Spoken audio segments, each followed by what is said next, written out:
You cannot let your fear hold you back from your destiny. You have to feel the fear and do it anyway, because you don't want to end up in a nursing home sitting on a bedpan wondering what would have happened if you only had more courage. You don't want to end up in an old folks' home and your dying thought is, I wish I had it. Because the one thing that you will never get is more time.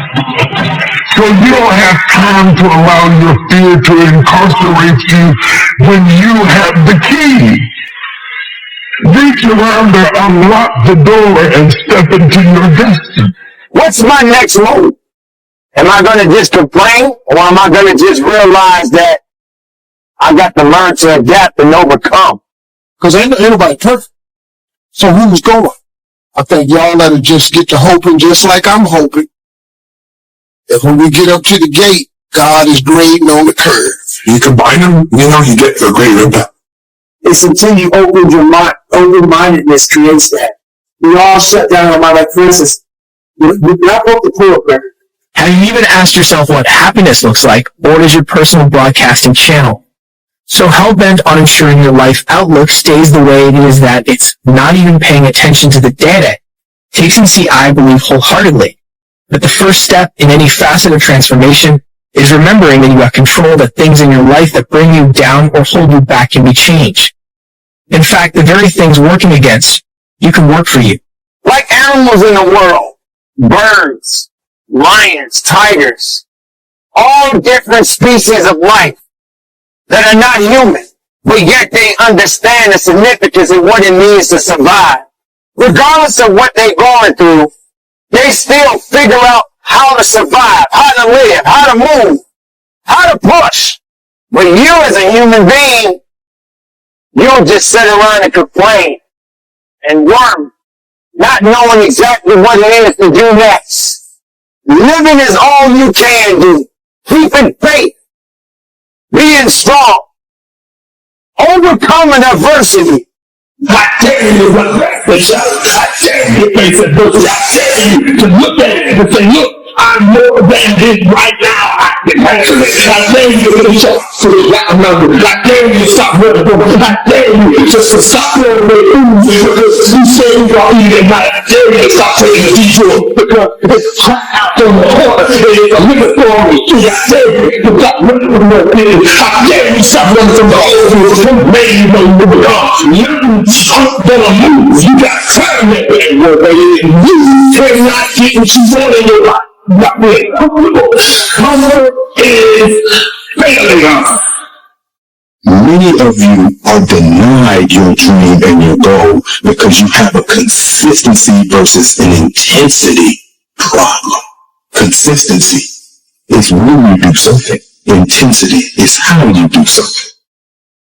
And realizing that, not gonna always be a good day, but it's definitely a great day. It's a great day for me to learn about what I am capable of. What am I willing to do? How am I going to push forward instead of pushing back? What's my next decision? What's my next path? What direction am I going? Because what's surrounding me doesn't necessarily mean that it's breaking me to a point where I can't function. You have to have the ability to understand that if you don't build up something, it will never have true foundation. It will never have balance. It will never understand purpose. There won't be any purpose to it because you're too busy being what you think you ought to be instead of knowing what you need to be. And that's why many of you, no matter what you do, no matter how much you do it, no matter who you're looking at, no matter what you read, you don't be denied because you think that just being consistent at something is going to let you win. And just that earns you the right to win. That I'm being denied that corner office. I'm being denied that car. I'm being denied this quality of life. I'm being denied that opportunity, this scholarship. I keep getting cut off the team. You know, if I just stay, if I just keep practicing, I just stay around this team, sooner or later I'll make it. No, you won't. No, you won't. Because consistency does not guarantee you the win. Many of you, as bad as you don't want to accept this, you're never going to win because you're not intense enough. And until you get intense to the point that nothing will get in your way, that you will not get in your way, you'll never win. You have to be aware, you have to think about it. Now, I'm not a believer in magic, right? I don't think you sit back, say, I don't want to be unhappy ever again, snap your fingers and smile until the end of eternity. But I do believe that once we're aware of our manufactured shackles and our self-imposed limitation, we can start chipping away doing the 1, 2, or 3 small things every day, tiny swings at the tree until it falls. Right? It's I'm not happy with my work life. Well, what does a better situation look like? What bridges that gap? I'll wake up 20 minutes earlier on weekdays. So I'm hoping that this 70 that I'm going to go to the gate with is a low end. And let me tell you something, and let me tell you something, that's all y'all got. See, you might be a better Christian than me, but you ain't perfect. So now who are you if you judge another person? So I'm going to take this 70, I'm going to see how it go. You going up there with your 72, you go up there, you might go up there with what you think is a 90. And when they read it off, you might discover you ain't got no 9. Everybody around me who heard the pull record was 4,020 pull-ups. That's the first thing they did. Oh my gosh. 4,000 in 24 hours? Yeah, there's 4,020 pull-ups in 24-hour period. Yeah. The first thing I did was just close my mind to like, oh my God, that's crazy. I went and got a penny. Every minute. Exactly. Every hour, every second. Instead of taking life and making it out to be this grandiose thing, start breaking it down. Start breaking it down. And most of us, we live in a box. And we don't want to go outside that box at all. Ever. Outside that box is all these possibilities of life. I'm going to just go and do best I can. Love God, keep serving Him, talk about Him when I get a chance, pay my little tithes, do the best I can. But, I'm an entry-level Christian. That's all I am. If you do advanced Christianity, congratulations. I'm an entry-level Christian. I can participate there. This is the most important part. You are taking the power back. You're taking control. And that's what feels good. That's where we get our identity. You get a little disappointed at how you've let your physique slip when you look in the mirror. Don't be sad about it. Every day, again, ask yourself what the inverse looks like and start doing small things. Subtract 1 sports drink and add 1 green smoothie. Double your water intake. Do a 10-minute daily workout on YouTube like theirs. The pieces are out there and you find yourself again. You are now a millionaire. That's how it works. These jokes I tell, I didn't start making millions. I made $25 a night when I first started. I made $25 a night. Kept doing it over and over and over till I started $50. Now I charge $100 a night, $125 a night, $150 a night, $250 a night, $1,000, $5,000, $2,000, $100,000, $200,000 a night, $500,000 a night. I'm still somewhere for $1 million a day. But I've been doing this 30-some years. I just keep multiplying my efforts by 10. That's how it's done. Simplify it. Quit tripping on the million. Make $10. But just keep doing it. I got a partner. He cut grass every time he was doing it. He used to charge $2 for the front and $2 for the back. He made $4. What we do, we shackle our mind. We are a prisoner in our own mind. This is all I can do. This is all I'm good at. And we take away the possibilities of you can be this, you can be that, you can be all these things. And I never thought at 300 pounds I could be that sick. So my mind was shackled. Me, you would never be. You'd be a little book. You'd be a little book. You'd be nothing. So what people understand is that they live for themselves, not knowing that you have the power within yourself to change millions of lives by facing life, by facing yourself. And through that, I would die never knowing that I had the power to change millions of lives. And what haunts me the most, what haunts you the most? What haunts me the most is that if I would have died at 300 pounds, This is when I was 75 years old. I got to heaven, and God has a chart like that on everybody's life. God knows all. Let's say that. You're playing a movie on loop in your head that isn't right. It's just not you. And well, what movie do you want to be playing in an ideal world? Scroll through, library, find it, click play, and start doing the small things that make it real. There's so much power in progress. I've seen this unfold in different areas of my life, but particularly as a writer. As a speaker, it's like, you identify who you want to be, you start making tiny steps. Please do watch our other motivation videos on the screen now. Let me emphasize that underlying most fear is the fear of helplessness, of being victimized, or being blown around by the winds of fate like a leaf is blown off a tree. But is that really a legitimate way of looking at things? To me, it sounds like being afraid of the dark, in which case the best thing to do is to get yourself up, out of bed, and switch on the light. After all, the people who built this country didn't feel helpless when they faced obstacles that we can hardly even imagine today. I'm not saying we should all just gather around the campfire and tell stories about George Washington, but we should realize that every generation has faced insecurities and lived with them and triumphed over them. It's only in the past 50 years or so people have come to expect a life without real tough times and real difficulties. But adversity isn't something to fear. It's something to expect, something to prepare for, and something to overcome. The truly courageous person is not immune to fear, but it plays a different role in his or her life than it does for other people. If you're a courageous person, your fears aren't about what someone might do to you or something that might happen to you. Your fears are about not living up to your ideals, about reacting instead of acting, about not taking advantage of the opportunities that are always within reach. I want you to not see jets and houses and Ferraris and videos when you look at me. I want you to see who I really am. Here's who I really am. I'm the son of an alcoholic who's been sober a long time. I come from a wonderful, beautiful family, but a dysfunctional family, like some of you come from.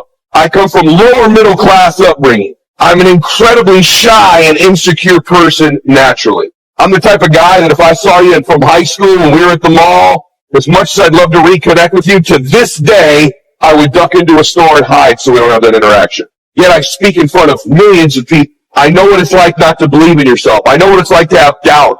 I know what it's like to be backstage hoping you like what I talk about today, even though I've given hundreds of speeches just like this. Not the same content, but the same thing. So I tell you, when I tell you that I have respect for you, that I admire what you're trying to do with your life, I mean that sincerely. I know what it's like to want to change your life's conditions. I know what it's like to want to win for your family. And I know what it's like to not be totally sure you're going to do it. And I know what it's like to fake you can't make it until you do. Let me explain to you. That's actually not a Mercedes. Let me explain something to you, okay, about what I did when I started to become an entrepreneur. I did pretty well in the beginning, and then I went broke. I did pretty well, and then I went broke. I was humbled many times. The Lord has a way of guys with big egos like me of humbling us over and over and over again until we figure out we need Him in our life if we're going to win long term.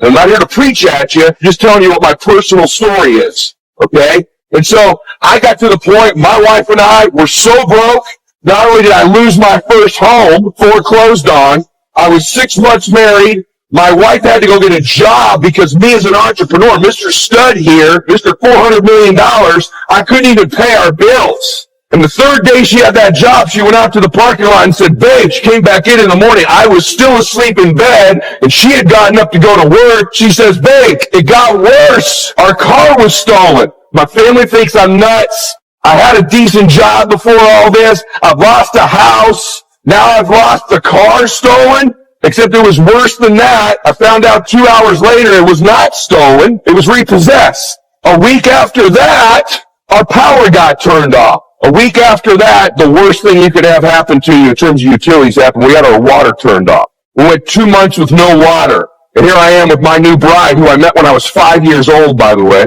I promised her all our childhood I was going to make our dreams come true, and we were going to win, and we were going to live special, and I was going to be somebody, and she believed it.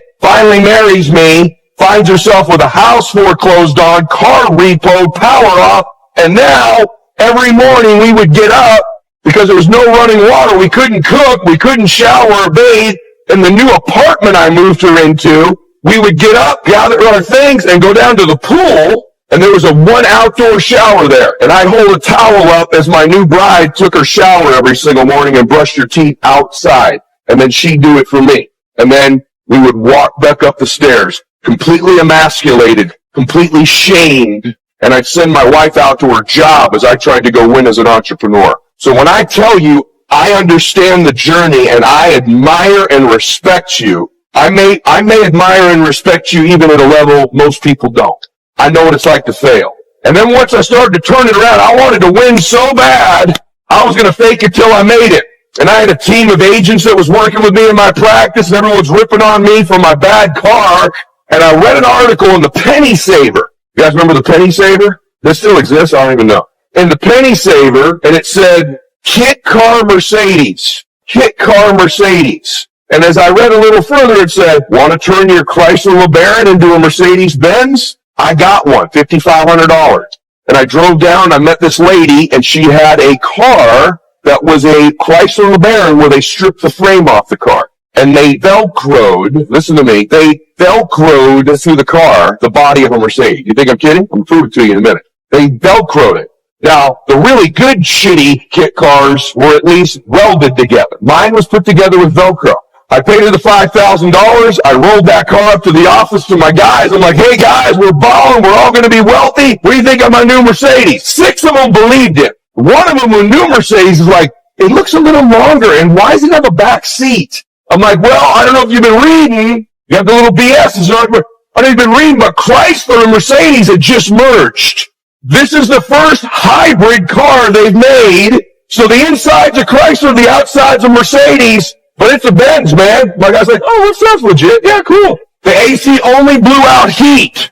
I drove around. By the way, I would drive on the freeway, and people would be looking at me like, laughing at me. I'm like, hey, I think they think I'm cool with my cheap suit from Men's Warehouse, right? And let me tell you about this car. Just in case you don't believe me, just so you know, you can see here, Mercedes-Benz SL600 fiberglass full body kit for sale. You won't find one with Velcro, but you can find one welded together. Look at some of you getting ideas right now. That one, that's the LeBaron. That's my old car. That was my car. I drove that car for a year. Let me tell you what would happen when I pull up to a light. You know, when I pull up to a stoplight, I had to really slow down like about 50 feet in advance, because as I got closer and closer and closer to light, if I had to stop short, the front headlight would fly off into the intersection. So literally probably 400 times in my life, I've gotten out of my vehicle at an intersection, walked out of the damn car, stopped traffic, grabbed my light, walked back to my damn car, and stuck it back on with Velcro and got in my vehicle. Well, everyone in the intersection is losing their damn minds. See, I was willing to do whatever it took to win as an entrepreneur. A little while after that,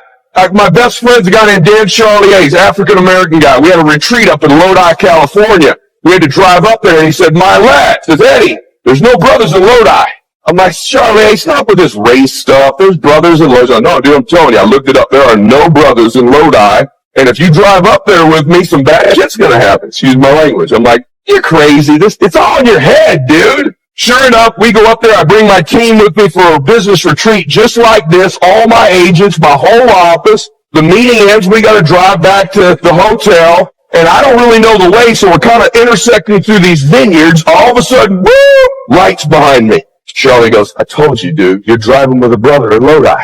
I'm like, you're out of your mind, dude. We pull over, and the cop does not get out of the car for a few minutes, shining that light right in my car. Remember this, my whole team's parked behind me down the road watching what happens here. This is an entrepreneur's journey. We'll get into the stuff, but you need to know this. So he's shining light, all of a sudden another car comes up, another cop car. There's 4 cop cars now. Guns are drawn. He walks up to my window and goes, stick your hands out of the car. I'm like, what did I do? He goes, stick your hands out of the car. I'm like, sir, okay. He opens the door. I get back. I get handcuffed. Charlier gets in. Dude, I told you, brother. And we go sit back in the back of this police car, me and him. And they won't tell me what the hell I'm doing back there, but I know my team's back there going, freaking Milet, always grabbing his nose. He's probably a cokehead. I always knew it, you know. He's always intense. Veins are always sticking out of his head. Finally, the police officer leans in. I said, sir, can you tell me what I'm being arrested for? He goes, I think we both know. I'm like, no, we both don't know. He goes, that's a stolen vehicle. I'm like, stolen vehicle? I said, sir, come back, come back. Finally, I'm kicking. Yeah, what? I said, you're not going to believe this. Did you run the plate? Yeah, man, it runs to a bank, stolen car. Sir, you're not going to believe this. That's actually it's a Chrysler LeBaron, sir. I'm looking right at it. It's a Mercedes, man. I said, sir, if you go up and on the driver's side door, just pull on it real hard, it'll pop right off. It's Velcroed on there. You mentioned what is this a DUI now? I'm like, no, sir, I'm telling you, the car is Velcroed together. Sure enough, he gets the other guys and we're in the back seat. No one on my team, all of them still think it's a Mercedes. And he walks up to the car, and he looks at it, they're all looking at each other, and he pulls my door right off. Ah! The cops are falling, spins my door on the top of his hand. The cops are falling out.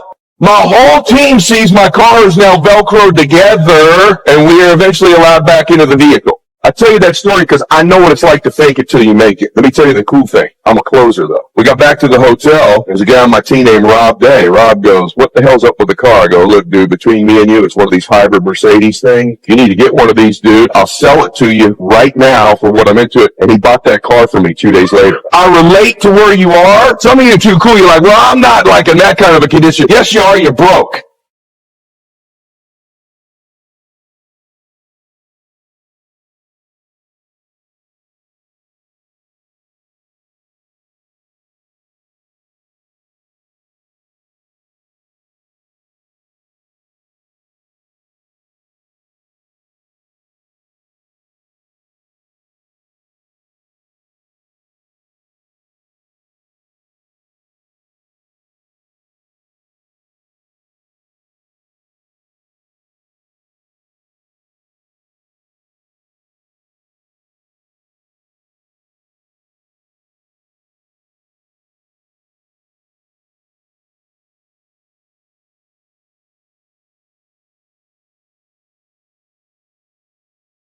We all have fears. Some are big, some are small. But what truly matters is how we face them. Facing your fears can be terrifying, but it's also incredibly empowering. It's about stepping out of your comfort zone and embracing the unknown. When you face your fears, you prove to yourself that you are capable of so much more than you ever imagined. You become stronger, more resilient, and more confident. So, whatever it is that you are afraid of, whether it's failure, rejection, or the unknown, remember that you have the power to overcome it. You have the strength within you to face your fear head on and come out of the other side stronger than ever. Face your fear and watch as it transforms into your greatest strength.